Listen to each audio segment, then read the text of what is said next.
Os esportes americanos começaram o ano em luto. Logo em janeiro, 2 mortes abalaram a NBA, a maior liga de basquete do mundo.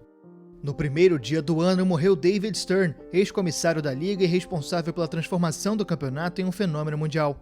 Ele estava afastado do comando da NBA desde 2014 e ficou 3 semanas internado após uma hemorragia cerebral.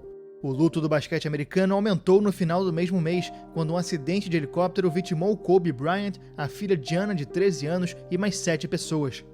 A tragédia comoveu o mundo todo. O astro, que venceu 5 títulos da liga pelo Los Angeles Lakers, recebeu homenagens de anônimos e famosos da NBA, do esporte, da televisão, do cinema e da política.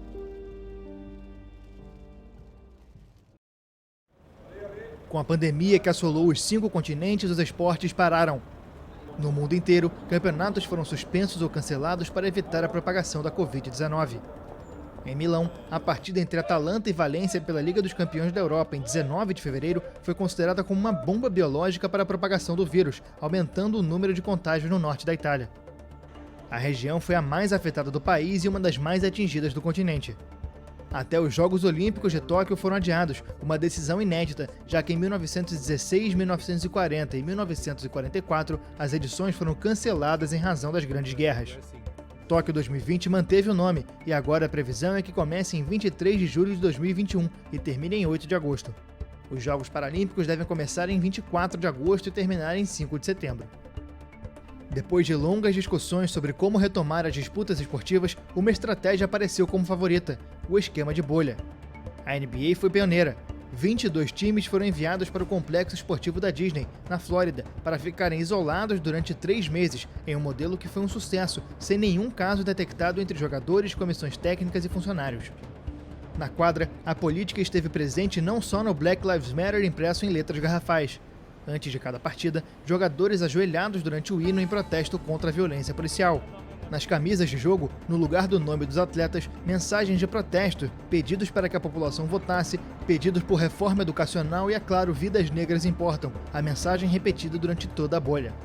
A violência policial contra negros nos Estados Unidos foi motivo também de uma rara greve na NBA, quando já na fase eliminatória da competição, a morte de Jacob Blake, um homem negro na frente dos filhos, gerou indignação entre os jogadores, muito sensíveis à questão racial. Liderada pelo Milwaukee Bucks, time do estado do Wisconsin, onde aconteceu a ação policial, a NBA parou e foi seguida por outras grandes ligas esportivas americanas, como a de beisebol e a de futebol. A suspensão das partidas durou poucos dias e, no retorno, o Los Angeles Lakers, que tanto sofreu com a morte de Kobe Bryant, foi liderado por LeBron James ao título, comemorado nas ruas da Califórnia apesar da pandemia. O tênis viu 2 gigantes do esporte se igualarem. Rafael Nadal venceu pela 13ª vez o título de Roland Garros e chegou à marca histórica de 20 conquistas de Grand Slams, os mais importantes troféus do circuito de tênis. Ele se equiparou ao suíço Roger Federer, que parabenizou o espanhol e classificou a vitória como uma das maiores conquistas do esporte. Outra competição que retornou em bolha foi a Liga dos Campeões da Europa. Definidos os times que disputariam as quartas de final, as 8 equipes foram para Portugal, um dos países menos afetados pela pandemia no continente naquele momento. Diferente do habitual, as classificações foram definidas em partidas únicas. Nas quartas, o Bayern de Munique já mostrou a que veio, aplicou uma goleada histórica de 8-2 no Barcelona de Lionel Messi. A vitória era um prenúncio da soberania bávara na competição. Nas semifinais, uma vitória tranquila por 3-0 sobre o Lyon, da França, e na final, um triunfo simples por 1-0 sobre o Paris Saint-Germain de Neymar para selar o título do clube alemão. O futebol brasileiro pegou a contramão dos especialistas e do esporte mundial ao retornar com as disputas com os casos de Covid-19 em ascensão no país. Ainda em meados de junho, o Campeonato Estadual do Rio de Janeiro tomou a frente e voltou a rolar a bola, apesar do hospital de campanha que estava montado do lado de fora do Maracanã. Os outros estados vieram logo depois e o calendário do futebol brasileiro foi totalmente reformulado. No começo de agosto, o Campeonato Brasileiro voltou, mas não sem polêmica. Logo na primeira rodada, diversos casos de Covid-19 foram confirmados e até a partida entre Goiás e São Paulo foi suspensa pela Justiça Desportiva devido à quantidade de infecções. Ao longo da competição, Flamengo, Santos, Vasco, Palmeiras, Atlético Mineiro, Atlético Paranaense, entre outros, também apresentaram surtos da doença dentro do elenco, com vários atletas e membros da comissão técnica infectados. Em campo, tanto o Brasileirão quanto a Copa do Brasil de 2020 só vão terminar em 2021.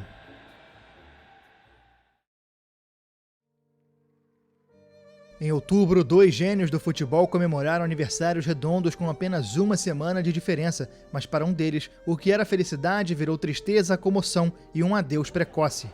No dia 23, o rei do futebol completou 80 anos e recebeu as homenagens de todo mundo da bola. Pelé chegou às 8 décadas de vida com celebrações de diferentes nomes do futebol, mas confinado dado ao estado de saúde do rei. Entre os que deram os parabéns estavam grandes craques como Tostão, Beckenbauer, Ronaldo, Neymar, Falcão e o argentino Maradona, que uma semana depois completou 60 anos. Como era de se esperar, El 10 foi celebrado na Argentina, onde é considerado um deus, mas pouco depois se tornou motivo de preocupação. O campeão do mundo em 1986 foi internado para operar uma hemorragia no cérebro. Ele se recuperou bem, recebeu alta, mas poucas semanas depois morreu devido a uma parada cardiorrespiratória. Assim que a notícia se espalhou, a comoção tomou conta do futebol mundial. Pelé, Neymar, Messi, Cristiano Ronaldo, Marta, Zico, Roberto Dinamite e Casagrande, gerações e gerações de craques agradeceram a Dom Diego, que tanto fez pelo futebol e se despediu de maneira inesperada. Os torcedores, chamados de hinchas em castelhano, tomaram as ruas e preenchiam o silêncio de uma madrugada em confinamento com os vários cânticos das várias torcidas que por décadas homenagearam Diego. O velório do 10 levou milhares de fãs à Casa Rosada, a sede da presidência argentina, para um último adeus ao corpo.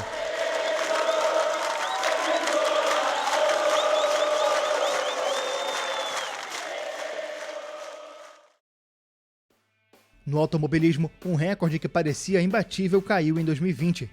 Lewis Hamilton atingiu o número de 92 vitórias, superando as 91 de Michael Schumacher.